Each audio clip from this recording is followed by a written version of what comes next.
નમસ્કાર મિત્રો, જય માતાજી. સ્વાગત છે તમારું પવિત્ર વાણી યુટ્યુબ ચેનલમાં. મિત્રો, આજે આ વિડીયોમાં આપણે વાત કરવાના છીએ જ્યોતિષ શાસ્ત્રની એ ભાગ્યશાળી રાશિઓ વિશે જેને આગળના 10 કલાકની અંદર કોઈ ખૂબ જ મોટી ખુશખબરી પ્રાપ્ત થવાની છે. હા મિત્રો, આગળના 10 કલાકમાં ભગવાન શનિદેવની વિશેષ કૃપા આ રાશિઓ પર હવે થવાની છે. કેમ કે મિત્રો, અમે તમને બતાવવા માંગીશું કે આગળના 10 કલાકની અંદર શનિ નક્ષત્ર શરૂ થવા જઈ રહ્યું છે. મિત્રો, બધા જ નક્ષત્રોમાં શનિ નક્ષત્ર ખૂબ જ વધારે ખાસ અને પ્રભાવશાળી માનવામાં આવે છે. અને મિત્રો, આ નક્ષત્રમાં ભગવાન શનિદેવની વિશેષ કૃપા પ્રાપ્ત થાય છે. મિત્રો, બતાવી દઈએ કે આગળના 10 કલાકની અંદર શનિદેવ આ રાશિવાળા લોકોથી ખૂબ જ વધારે પ્રસન્ન થવાના છે અને તેમના પર પોતાની અપાર કૃપા દ્રષ્ટિ વરસાવવાના છે. આ રાશિના લોકોને કરિયર અને શિક્ષાના ક્ષેત્રમાં હવે અપાર સફળતા પ્રાપ્ત થશે. તમારા માટે આવનારો સમય ખૂબ જ વધારે સારો રહેશે. આ દરમિયાન તમારી આર્થિક સ્થિતિ મજબૂત થશે. તમારા માન સન્માન અને પ્રતિષ્ઠામાં પણ વૃદ્ધિ થશે. મિત્રો, આવનારો સમય તમારા માટે લાઈફ ચેન્જિંગ સાબિત થવાનો છે. આ સમય તમારા માટે સુખ સુવિધાથી પરિપૂર્ણ રહેશે. વડીલોનો પ્રેમ અને વાત્સલ્ય તમને પ્રાપ્ત થશે. ઘર પરિવારનું વાતાવરણ સુખદ અને શાંતિપૂર્ણ બનેલું રહેશે. મિત્રો, આ રાશિના લોકોની આવકમાં વૃદ્ધિ જોવા મળશે. વ્યાપારમાં ધન લાભના યોગ પણ બની રહ્યા છે. તમને તમારા જીવનના પ્રતિ અટકેલા કાર્યોમાં સફળતા જરૂર પ્રાપ્ત થશે.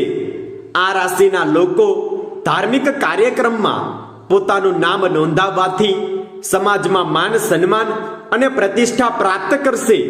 પોતાની બધી જ પરેશાનીઓ અને દુઃખોથી છુટકારો તમને અવશ્ય પ્રાપ્ત થશે. તમારા વૈવાહિક જીવનમાં ખુશીઓનો માહોલ બનેલો રહેશે. મિત્રો, જ્યોતિષ શાસ્ત્ર અનુસાર કળિયુગના મહારાજ શનિદેવને સૌથી શક્તિશાળી દેવ માનવામાં આવે છે.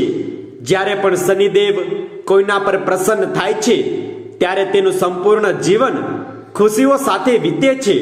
આ જ પ્રકારે આ રાશિવાળા લોકોનો આવનારો સમય પણ ખૂબ જ વધારે ભાગ્યશાળી રહેવાનો છે. મિત્રો, આવનારા સમયમાં તમે કંઈક એવું કરી બતાવશો જેનાથી તમારા સગા વહાલા, પાડોશી અને તમારા પરિવારજનોને તમારા પર ગર્વ મહેસૂસ થશે. જેનાથી તમારા મનને ખુશી પ્રાપ્ત થશે. મિત્રો, વ્યાપારમાં અપાર સફળતા મળવાના યોગ હવે તમારા માટે બની રહ્યા છે. તમારો પરિવાર તમારો સાથ આપવામાં હવે પાછળ નહીં રહે. મિત્રો, જો તમે સરકારી નોકરીની તૈયારી કરી રહ્યા છો તો તમને જલ્દીથી જ સરકારી નોકરી મળવાના અવસર પણ નજર આવી રહ્યા છે. આનાથી તમારા પરિવારની ખુશીઓ વધી જશે. મિત્રો, આ મહિનાના અંત સુધીમાં તમારા પર ભગવાન શનિદેવની કૃપાથી ધનની વર્ષા પણ થવાની છે. તમારી સાથે મુલાકાત કર્યા બાદ ઉચ્ચ અધિકારી પણ તમારાથી પ્રભાવિત થઈ જશે. ખુશ થઈને તે તમારી જિમ્મેદારી વધારી પણ શકે છે. જેનાથી તમને પહેલાથી વધારે સેલેરી પ્રાપ્ત થશે. પરિવાર અને મિત્રો સાથે મળીને કોઈ નવું કાર્ય પણ તમે આરંભ કરી શકો છો. કોઈ ધાર્મિક સ્થળની યાત્રા તમારા જીવનમાં આ દરમિયાન મોટું પરિવર્તન અને સકારાત્મક વિચાર લાવશે. આ રાશિના લોકોનું સ્વાસ્થ્ય પણ ઉત્તમ રહેશે. આ રાશિના લોકોની કુંડળીમાં હવે 40 વર્ષો બાદ રાજયોગ સ્થાપિત થઈ રહ્યો છે.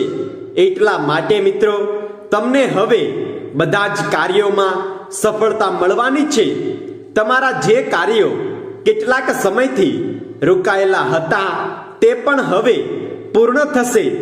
જે લોકો રાત દિવસ એક કરીને મહેનત કરી રહ્યા છે એ લોકોને આવનારો સમય સફળતા અવશ્ય આપશે. જેનાથી તમને મોટો ફાયદો પણ મળવાનો છે. મિત્રો, તમે આજે સાંજના સમયે ભગવાન શનિદેવની આરાધના અવશ્ય કરો. ભગવાન શનિદેવની આગળ કે પછી ભગવાન હનુમાનજીની આગળ સરસવના તેલનો દીવો જરૂર પ્રગટાવી દો અને શનિ ચાલીસાનો પાઠ પણ અવશ્ય કરો. આ તમારા માટે અત્યંત શુભકારી અને લાભદાયક પણ રહેશે. તો ચાલો મિત્રો, હવે બતાવી દઈએ કે તે રાશિઓ કઈ કઈ છે જેની અમે અહીં વાત કરી રહ્યા છીએ. તો તમને બતાવી દઈએ કે આ ભાગ્યશાળી રાશિઓ છે વૃષભ રાશિ, મકર રાશિ, મિથુન રાશિ, મેષ રાશિ, કર્ક રાશિ અને મીન રાશિ. મિત્રો, તમને નિવેદન છે કે તમે કમેન્ટ બોક્સમાં સાચા દિલથી જય શનિદેવ અવશ્ય લખો, જેથી કળિયુગના દેવતા શનિદેવની કૃપા તમારા પર હંમેશા બનેલી રહે અને તમારા જીવનમાં ધન, વૈભવ, સુખ, સમૃદ્ધિ અને શાંતિનું આગમન થાય. વિડીયો પસંદ આવ્યો હોય તો વિડીયોને લાઈક કરો અને ચેનલ પર નવા હોય તો ચેનલને સબસ્ક્રાઇબ કરો.